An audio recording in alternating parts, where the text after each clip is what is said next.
जी ने तारातंत्र में गा रखा है। जब चंद्रगुप्त ने मनसा सेठ के तो तारातंत्र छुटा के लिया हुआ है, छुटा लेता है जा करके। जब पूरे चालन लग गए ना, जब मनसा सेठ की सेठानी कहे है, मनसा सेठ था जो चंद्रगुप्त ने भेजो सो तो धर्म की ओर निगाहना चाहिए। निगाहन का अर्थ जानते हो हैं? जी वो मैंने दे रखा है। निगाहन का अर्थ क्या अर्थ है? निगाहना, धर्म की ओर निगाहना चाहिए, यानी बुद्धि की निगाह करो, सूक्ष्म वृत्ति की निगाह करो, धर्म की ओर निगाहना चाहिए। और ताराचंद ने पगड़ी बदली, देखिए उसका पर्ण निभाना चाहिए। पिया वीर तो हो से ये की पत्थर, और थम खुद अकलमंद चातर। और चंद्रगुप्त ने मिलन की खातिर भिन्ने भीतर जाना चाहिए। और पर मैं भी मिलूंगी दयावती थे, फिर गंगा जी नहाना चाहिए। यानी वो मार्ग अपनाओ। ऐसा पंडित जी इशारा करके बताओ, कितनी छोटी सी बात है व्यवहार काल में, कि भाई जो तूने वादा कराया था, पगड़ी बदली थी, उसने तू भूल जाएगा। धर्म की ओर देख, निगाह करे।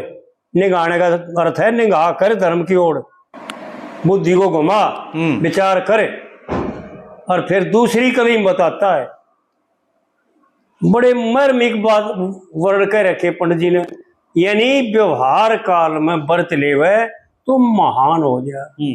और इन्हीं बातों को अगर परमार्थ में व्रत ले तो मोक्ष हो जाए, भगवान के चरणों में शरण मिल जाए जी। ऐसी बातें हैं पंडित जी की। फिर ये लोग ने कहा वह बहुत तारीफ करे, अरे तारीफ करने योग्य है, बातें इसी कह रखी। किसी गावड़िया ने गाया है जी, ऐसा किसी गावड़िया ने गाया नहीं। यूं तो हमारे सारे बोल सह था, और दुख सुख ने खूब लह था। और हम दोनों को माँ बाप कहे था। चलते लाड लड़ाना चाहिए, इसका जाते आना लाड करो। चलते लाड लड़ाना चाहिए। और त्याई का धन दे बेटे ने, बड़े अच्छी डाल खंडाना चाहिए। अच्छी डाल खंडाना, त्याई का धन दो बेटे ने, बड़े अच्छी डाल खंडाना चाहिए। यानी व्यवहार काल में विचार करो कि उसने वह दयावती कहती, उसकी मनसा सेठ की सेठानी कहे कि महाराज इसने कितना धन कमाया हमारे। और पंडित जी के उत्तर प्रश्न है, पहली कली का तो इस कली में उत्तर है कि धन त्याई का धन दे दे इसको। और इस कली का अगली कली में उत्तर देता है, फिर मिलेगा के मुंह लेके, इसने द्रव कमाया दो खेक है, और पुरुषार्थ में पैसा दे के, देखे पाप ने हाथ हटाना चाहिए। ये बंदे में पंडित जी ने क्या बताया भाई, पाप से हाथ हटाना चाहिए। और जो साजे में द्रव कमावत माड़ बांट के खाना चाहिए। उसके घराड़ी कहती है कि इसने जितना कमाया ना, तेरा हक बनता है, तेरा धर्म बनता है, तेरा फर्ज बनता है कि आधा इसने दे दे, आधा तू रख। क्योंकि रूई मुनाफा व्यापार करे, उसमें बहुत द्रव कमा के लिया था जी। और फिर जो है ना, चौथी कली में कहते हैं पंडित जी, लक्ष्मी चंद्र सुधार घूटना, और सतगुरु बिन ना फंद छूटना। और घर बारी ने मार लूटना, और गिज नहीं बिराना चाहिए। औरा का भला करण की खातिर गृहस्थी का धर्म निभाना चाहिए। आरे दिन से लिखा है, घर गृहस्थी का बाना चाहिए। औरा का भला करण की खातिर गृहस्थी का धर्म निभाना चाहिए।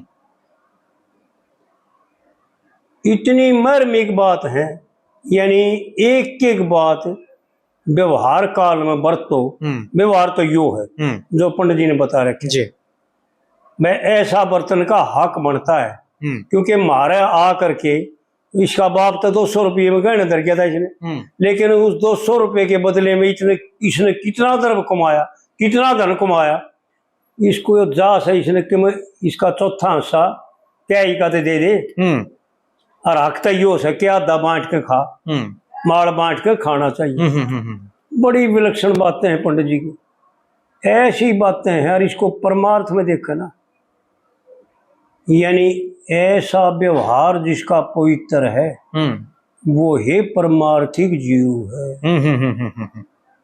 उसका कल्याण अवश्य है। परमपिता परमात्मा उस पर 24 घंटे प्रसन्न रहता है जी, कभी उससे नाराज नहीं होता। नाराज उनसे होता है जो कुलछने काम करते हैं। वो एक मैं उदाहरण दिया करता हूँ, कुलछना बालक मारो लाला जी थे ना, वो कहा करते भाई कुलछना बालक जो है ना सिर मार के माँ की चुच्ची में न पका के दर्द कर दे माँ का, दूध पीना दूर रहा। तो परमात्मा उनसे नाराज होता है जो कुलछड़े बालक होते हैं, जो अपने लिए करते हैं, जो औरों का भला नहीं करते, अपने लिए धर्म कमाते हैं, अपने लिए खाना पकाते हैं। गीता में भी ऐसा लिखा है कि हे अर्जुन, जो अपने लिए पकाता है आप खाता है वो केवल पाप खाता है, और जो दूसरों के लिए पकाता है, दूसरों को खिलाता है, वो केवल परमार्थ मेरा स्वरूप ही कमाता है। यही उसका धर्म परम धर्म है। तो पर हित सरी से धर्म कछु नाई और पर पीरा सम नहीं अगमाई। ये रामायण में तुलसीदास जी ने चौपाई दे रखी कि दूसरे का भला करना ही पुरुषार्थ है। और आड़ पंडित जी ने भी गा रखा है, पुरुषार्थ में पीछा देख है देखिए पाप तो हाथ हटाना चाहिए, यानी पाप से बचना चाहिए। हाथ हटाने का भाव है कि बचना चाहिए पाप से। दूसरों की मदद करो, दूसरों की रक्षा करो। अपने जीवन में कितना द्रव्य कमा लो, करोड़ों कमा लो, अरबों कमा लो, और अधोजात कितनी कमा लो। रामायण में एक चौपाई आती है, राम बेमुख संपत्ति प्रभुताई, यानी भगवान से बेमुख कितनी तो संपत्ति हो और कितना बड़ा पद हो, राम बेमुख संपत्ति प्रभुताई और पाई रही पाई बिन पाई, पाई ही भी बिना पाई के। क्यों? कोई पूछ रहा है इतना धन इकट्ठा कर दिया, इतने मकान बना दिए, किराए पे लाखों रुपये किराया आओ मेरा, फिर भी नहीं कोई पाई बिना पाई कैसी है? 4 दिन तू आड़ रहेगा, 5वें दिन तू आड़ रहे को फिर बता कि पाई बिना पाई कैसी से ना बिल्कुल। तेरा बाप गया, तेरा दादा गया, तेरा परदादा गया, अरे तो कल तू भी चला जाएगा। तो विचार करो कि सताई नहीं है, कोई भी चीज संसार में सताई नहीं है। सताई एक परमपिता परमात्मा का नाम है जी। तो इस प्रकार से जो है ना पंडित जी ने तारातंत्र में बता रखे।